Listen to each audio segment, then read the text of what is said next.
Hello students, आज की video में हम करेंगे क्वार्टाइल। लेकिन स्टूडेंट्स, मैं पहले आपके साथ ये डिस्कस करना चाहती हूँ, अगर आपको मीडियन निकालना आता है तो आपको क्वार्टाइल सीखने में कोई बहुत ज़्यादा टाइम नहीं लगने वाला। तो आप क्वार्टाइल्स करने से पहले एक बार मीडियन वाली वीडियो देख लें, जिससे आपको मीडियन क्लियर हो जाए। और फिर मुश्किल से 10 मिनट का टाइम आपको लगेगा क्वार्टाइल को सीखने के लिए। देखिए स्टूडेंट्स, क्वार्टाइल पहले होता क्या है, तो पहले हम इसी पे डिस्कस कर लेते हैं। The 3 points on the scale of observations which divided the total frequency into 4 equal parts are called quartiles. Total जो हमारी फ्रीक्वेंसीज होती हैं उनको 4 इक्वल पार्ट्स में डिवाइड करना ही क्या होता है, आपका क्वार्टाइल होता है। क्वार्टाइल्स में आपका Q1 और Q3 को कैलकुलेट किया जाता है। आप यहाँ पे देख सकते हैं, देखिए मान लीजिए मेरे पास जो टोटल फ्रीक्वेंसी है 1 से लेके 10 तक है। तो अगर मेरे को क्वार्टाइल्स निकालने हैं तो इसको हम क्या करेंगे, क्वार्टाइल क्या कर रहे हैं, इसको 4 इक्वल पार्ट में डिवाइड करें। देखिए 1 part, 2 part, 3 part and 4 part. तो जो इसका मिड वैल्यू होता है वो तो आपका क्या निकल के आता है, मीडियन होता है, जिसको हम Q2 बोलते हैं। देन फर्स्ट जो पार्टीशन होता है जहां पे, वो Q1, और जो आपका थर्ड पार्टीशन होता है वो Q3 कहलाता है। स्टूडेंट्स, आपको मैं यहाँ पे बता दूं, कई बार आपके एग्जाम में लिख कर आ जाता है मीडियन के लिए कैलकुलेट Q2, तो आप कंफ्यूज मत होइएगा। Q2 is equal to median, तो वहां पे आपको मीडियन को कैलकुलेट करना होगा। स्टूडेंट्स, कैलकुलेशन ऑफ क्वार्टाइल्स की अगर बात की जाए तो इंडिविजुअल सीरीज, डिस्क्रीट सीरीज और कॉन्टिन्यूअस सीरीज, इन तीनों में ही हम क्वार्टाइल्स को कैलकुलेट कर सकते हैं। जैसा हम मीडियन को कैलकुलेट करते थे, बिल्कुल वो ही मेथड है, एक छोटा सा डिफरेंस है। इसीलिए मैं आपसे कह रही हूँ कि आपको अगर मीडियन आता है तो आपको बहुत ईजी वे में आपको क्वार्टाइल कैलकुलेट करना आ जाएगा। तो अगर आपको याद होगा तो इंडिविजुअल सीरीज में मीडियन को कैलकुलेट करने के 2 मेथड होते थे, ऑड नंबर और इवन नंबर के अकॉर्डिंग हम करते थे। सेम क्वार्टाइल्स में भी वो ही है, वैसे ही फार्मूले। तो अभी देखते हैं हम अपनी इंडिविजुअल सीरीज में हम कैसे क्वार्टाइल को कैलकुलेट करेंगे। तो देखिए स्टूडेंट्स, इंडिविजुअल सीरीज में पहले हम सीखते हैं ऑड नंबर अगर हमें दिए हुए हैं। जैसा आप सब जानते हैं कि इंडिविजुअल सीरीज का मतलब होता है कि हमें सिर्फ ऑब्जर्वेशंस दी गई होती है, उसकी फ्रीक्वेंसी नहीं दी होती। तो यहाँ एक क्वेश्चन दिया गया है, आपको दिया गया है यहाँ पे, calculate quartile from the following data. Following data से क्वार्टाइल को कैलकुलेट करें। आपको मार्क्स ऑब्टेन दिए गए हैं, कुछ नंबर्स दिए गए हैं। अगर आपको याद है तो जब हम मीडियन कैलकुलेट करते थे स्टूडेंट्स, तो हमारा वहां पे जो पहला स्टेप होता था वो क्या होता था, हम अपने डेटा को अरेंज करते थे असेंडिंग ऑर्डर में। तो यहाँ पे हमने लिख दिया सॉल्यूशन में, arrange the series in the ascending order. अगर आप इनको काउंट करोगे, टोटल नंबर जो है आपको, मतलब ऑब्जर्वेशन आपको 15 दिया हुआ है, तो 15 क्या है, ऑड नंबर है, इसलिए हम यहाँ पे ये वाला मेथड लगाएंगे। ये फर्स्ट जो स्टेप है, अरेंज इन असेंडिंग ऑर्डर, ये तो आपको करना ही है, चाहे ऑड नंबर हो आपका, चाहे इवन नंबर हो। तो ये फर्स्ट स्टेप तो आपको करना ही है। तो आपने अरेंज कर दिया। देखिए छोटे नंबर से बड़े नंबर की तरफ अगर जब हम लिखते हैं तो उसको हम क्या बोलते हैं, असेंडिंग ऑर्डर बोलते हैं। तो here total number of observation क्या है, मतलब 15 है। एन इज इक्वल टू क्या है आपका, 15 है, तो इसलिए क्या हो गया, ऑड नंबर हो गया। अब देखिए बच्चे, कैसे हमें क्वार्टाइल को कैलकुलेट करना है। तो आपको अगर मीडियन याद है तो वहां पे होता था m is equal to size of n+1 upon 2th item. लेकिन Q1 जो है आपके टोटल फ्रीक्वेंसीज को 4 पार्ट में डिवाइड करता है, तो डिवाइडेड बाय 4 हो जाएगा। बस यही चेंज है, m की जगह पे Q1 और यहाँ 2 की जगह पे 4 आ जाएगा क्वार्टाइल में, है ना। बाकी सब कुछ सेम। तो n कितना था, 15 + 1 अपॉन 4, तो 16/4 is equal to 4th item. तो 4th आइटम जो है आप उसको काउंट करेंगे, 1 2 3 4। 4th नंबर पे कितना लिखा हुआ है, 12 लिखा हुआ है। तो आपका 4th आइटम इज क्या हो गया, 12। तो ये आपका क्या निकल के आ गया, Q1 निकल के आ गया। अगर हम बात करते हैं Q3 की, तो Q3 भी सेम ही है। वहां पे होता था साइज ऑफ 3 n+1/2 होता था। वहां पे Q3 निकलता ही नहीं था। Q3 अगर होगा आपका तो आपका होगा साइज ऑफ 3 n+1/4 इतने आइटम। तो आपका क्या हो गया, 3 वैसे ही रहा, एन आपका 15 है +1/4 आइटम, देन आपका क्या निकल के आ गया 12th आइटम। तो बच्चे यहाँ पे जल्दीबाजी में 12th को ही आंसर नहीं बना देना, आपको 12th नंबर पे देखना पड़ेगा कौन सा आइटम आ रहा है। 1 2 3 4 5 6 7 8 9 10 11 12। तो 12 नंबर पे क्या आ रहा है आपका 35 आ रहा है।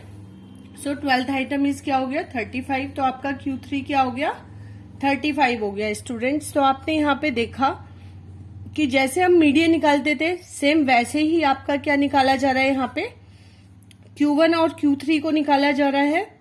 सिर्फ एक छोटा सा डिफरेंस है कि यहाँ पे आपका बाय 4 हो जाएगा, वहां पे मीडियन में 2 होता था। देन Q3 में Q3 से जितना आप निकाल रहे हैं वो मल्टीप्लाई हो जाएगा। इसके अलावा कोई और डिफरेंस नहीं है। एक बार आप मीडियन का इंडिविजुअल सीरीज एक बार देख लीजिएगा तो आपको बहुत इजी वे में क्वार्टाइल्स निकालना आ जाएगा। तो देखिए स्टूडेंट्स, अब आगे हम देखते हैं इंडिविजुअल सीरीज में अगर इवन नंबर्स आपको दिए हुए हैं तो हम कैसे अपना कैलकुलेट करेंगे। तो यहाँ पे देखिए आपको दिया हुआ है individual series in even number, और एक क्वेश्चन के थ्रू हम इसे समझते हैं। यहाँ पे दिया है calculate first and third quartile from the data. आपको कैलकुलेट करना है फर्स्ट और थर्ड क्वार्टाइल निकालना है। मतलब अगर हो सकता है क्वेश्चन में आपको खाली ये लिख के दे दें कि कैलकुलेट क्वार्टाइल्स, तो क्वार्टाइल्स का मतलब यही है कि आपको फर्स्ट और थर्ड निकालना है। अगर सेकंड लिख कर दे दिया है तो उसका मतलब होता है आपको मीडियन कैलकुलेट करने के लिए बोला जा रहा है। तो यहाँ पे एब्सेंटीज जो है क्लास के उनका डेटा दिया गया है। तो देखते हैं, ये आपको दिया हुआ है क्वेश्चन में 21, 12, 15, 17, 18, फिर से 18, 20, 19, 0 और 6। ये 10 स्टूडेंट का एब्सेंटीज का डेटा दिया गया हुआ है। तो आपने देखा 10 नंबर जो होता है वो क्या होता है, इवन नंबर होता है। तो यहाँ पे इवन वाला मेथड लगाएंगे। तो देखिए स्टूडेंट्स, यहाँ पे लिखा हुआ है here total number of observations कितनी है 10, जो कि इवन नंबर है ना। तो हमारा फर्स्ट स्टेप हमेशा सेम रहेगा, वो चाहे आप मीडियन निकाल रहे हैं, चाहे आप क्वार्टाइल्स निकालें या फिर मोड निकालें। तो हमारा इन तीनों में ही क्या होता है, फर्स्ट स्टेप क्या होता है, arrange the data in ascending order.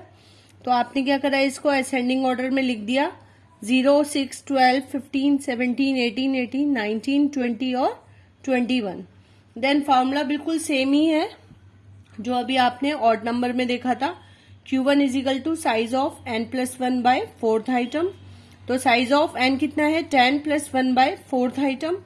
तो आपका ये हो जाएगा 10/4 आइटम कितना हो जाएगा आपका, sorry 10 + 1 is equal to 11/4 item जो है आपका 2.75 हो जाएगा। तो स्टूडेंट्स वहां तो आपने देखा ऑड नंबर में यहाँ पे पॉइंट में नहीं आया था, पूरा नंबर आ गया था। तो आपने नंबर ऐसे काउंट करके आंसर निकाल दिया। लेकिन अगर 2.75 की बात करें तो मतलब 2 और 3 के मतलब 6 और 12 के बीच का आपका होना चाहिए। तो इस नंबर की जो वैल्यू निकालनी पड़ेगी, यही डिफरेंस है इवन नंबर में कि आपके पास जो पॉइंट में आएगा उसको कैसे कैलकुलेट करना है। तो आपको लिखना पड़ेगा 2.75 item is equal to second item plus 0.75, second item plus 0.75, और सेकंड के बाद में कौन सा आइटम आता है, third item minus second item. तो ये इस तरीके से आपको मेथड से निकालना पड़ेगा। अब आप देखिए 6 सेकंड नंबर पे क्या लिखा हुआ है, यहाँ पे 1 और 2, सेकंड नंबर पे क्या है 6, तो 6 प्लस 0.75 ऐसे ही रहेगा। देन थर्ड आइटम क्या है आपका 12, तो 12 item minus second item, second item क्या है आपका 6। तो आप क्या करोगे, इसको सॉल्व कर दोगे, 12 में से 6 गया 6 मल्टीप्लाई बाय 0.75, तो ये आपका 4.5 आ गया। 6 में इसको प्लस किया तो आपका आंसर क्या आएगा 10.5। तो ये आपका क्या हो गया Q1 हो गया। तो स्टूडेंट्स आप बिल्कुल ध्यान रखें, बहुत सारे बच्चे यहाँ 2.75 को ही Q1 बना के आ जाते हैं। यह अभी आपका आंसर नहीं आया था इतनेथ आइटम। तो अब इतनेथ आइटम की क्या वैल्यू है वो हमें यहाँ पे इस तरीके से कैलकुलेट करना पड़ेगा। देन Q3 की अगर बात करें, यहाँ पे भी देखिए फॉर्मूला आपका सेम ही है, size of 3n+1/4 item, same formula है जो अभी आपने पीछे करा था ऑड नंबर में आपने वैल्यूज रख दी, साइज ऑफ 3, एन कितना है आपको 10 ऑब्जर्वेशन ये दी हुई है टोटल, तो 10 + 1/4 आइटम, तो आपका क्या हो गया 3 × 10 और 1 11/4। इसको जब आप सॉल्व करेंगे तो 8.25 आइटम आएगा। ये आंसर नहीं है। अब 8.25 को भी वैसे निकालेंगे जैसे अभी आपने यहाँ पे निकाला था। तो देखिए 8.25 इतने आइटम इजिकल टू क्या हो जाएगा आपका 8th आइटम प्लस 0.25। 8 के बाद में कौन सा आइटम आता है 9th आइटम, तो 9th item minus 8th item. अब इसमें वैल्यूज रख देंगे। 8th आइटम कितना है आपका, यहां से काउंट करिएगा जो असेंडिंग ऑर्डर में आपने लिखा है 1 2 3 4 5 6 7 8। तो 8 नंबर पे क्या आ रहा है आपका 19, तो 19 + 0.25 ऐसे रहेगा। देन 8th आइटम मतलब 9th item minus 20th item, तो 9th पे आपका आ रहा है 20 माइनस 19, तो 20 माइनस 19 इसको सॉल्व करेंगे। 1 हो गया 20 माइनस 19 मल्टीप्लाई बाय 0.25, तो 0.25 भी आएगा। 19.25 आपका क्या हो जाएगा बच्चे Q3 हो जाएगा। तो देखिए स्टूडेंट्स, आपने देखा कि ये बिल्कुल आपका मीडियन के जैसा ही है, छोटा सा डिफरेंस था। अगर आप खुद भी एक बार कंपेयर करेंगे तो आप खुद समझ पाएंगे, लेकिन आप कंपेयर बच्चे तभी कर पाएंगे जब आपको नॉलेज होगी इसकी, है ना।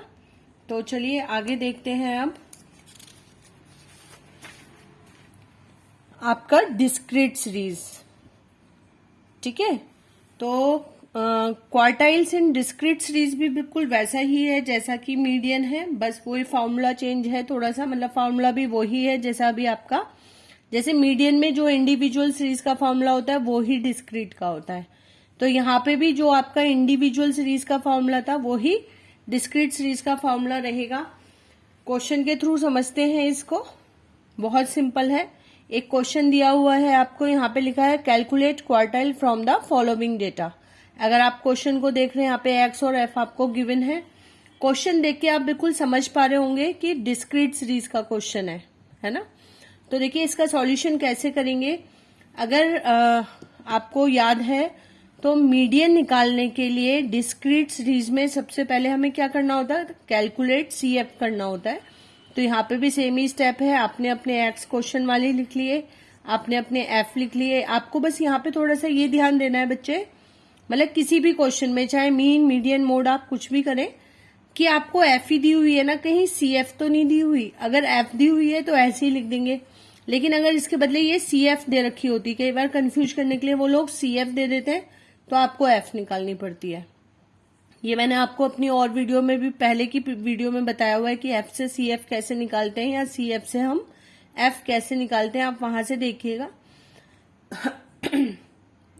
तो स्टूडेंट्स देखिए आपको एफ दिया हुआ था तो CF निकाल के देखते हैं।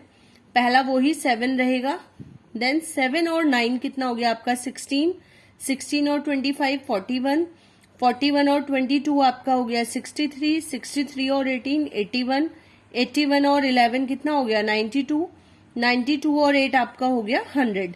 स्टूडेंट आप यहाँ पे देख रहे हैं कि मैंने एक एरो बनाया है, इसका मतलब है कि जो आपका एफ का टोटल है वो आपकी लास्ट वाली CF होनी चाहिए। अगर ये नहीं है तो समझिए कि आपने कहीं पे कोई मिस्टेक कर दी है। तो देन स्टूडेंट्स देखिए Q1 कैसे निकालेंगे। यहाँ पे Q1 is equal to size of n+1/4 item. Median में हो जाता था हमारा n+1/2, यहाँ पे क्या हो जाएगा n+1/4। लेकिन डिस्क्रीट सीरीज में क्या होता है, n is equal to total of frequency होता है।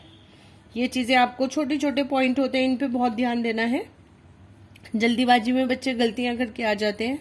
तो साइज ऑफ n कितना हो गया आपका 100 + 1/4, तो 100 और 101/4 इतने आइटम, इसको आपने सॉल्व किया तो 25.25 इतने आइटम हो गया। Then we will check in CF। हम क्या करेंगे, ये जो 25.25 है इसको CF में देखेंगे कि सबसे पहले किस में आया है। तो अगर आप देखें कि 25 सबसे पहले 41 में ही आया होगा, तो इसके सामने वाला जो x है वो क्या हो जाएगा आपका Q1 जो कि 7 है। तो स्टूडेंट्स हमेशा जो आंसर आता है वो x में से आता है। बहुत सारे बच्चे ये 2.25 को आंसर लिख देंगे, यहाँ पे गलती हो जाएगी। तो हमेशा आपको याद रखना है मीडियन में भी और क्वार्टाइल्स में भी कि आपको इसमें एक्स में CF में चेक करना है और उसके सामने वाला जो है वो आपका आंसर होगा। तो आपका यहाँ पे सो Q1 इजिकल टू क्या हो गया 7। अगर ऐसे हम Q3 की बात करते हैं तो Q3 स्टूडेंट्स आपका क्या है, साइज ऑफ 3n+1/4 आइटम। वो ही फॉर्मूला है जो आपका इंडिविजुअल सीरीज में था। यहाँ पे सिर्फ यही डिफरेंस होता है कि n is equal to total of frequency, और इंडिविजुअल सीरीज में हमारा क्या होता है, n is equal to number of observations. तो देखिए साइज में 3 n 100 है +1/4, तो आपका कितना हो गया 75.75। 75 सबसे पहले 81 में आया है, तो इसके सामने क्या आ रहा है x 16। सो Q3 आपका क्या हो गया 16 हो गया। तो स्टूडेंट्स मुझे पूरी उम्मीद है कि आपको मेरी पढ़ाई हुई क्लास से फायदा हो रहा है और आप इससे अपनी तैयारी अच्छे से कर पाएंगे। कहीं पे भी आपको कोई कंफ्यूजन है तो आप मुझे जरूर कमेंट के थ्रू बता सकते हैं, और आपके इसी स्नेह के इंतजार में बहुत बहुत धन्यवाद।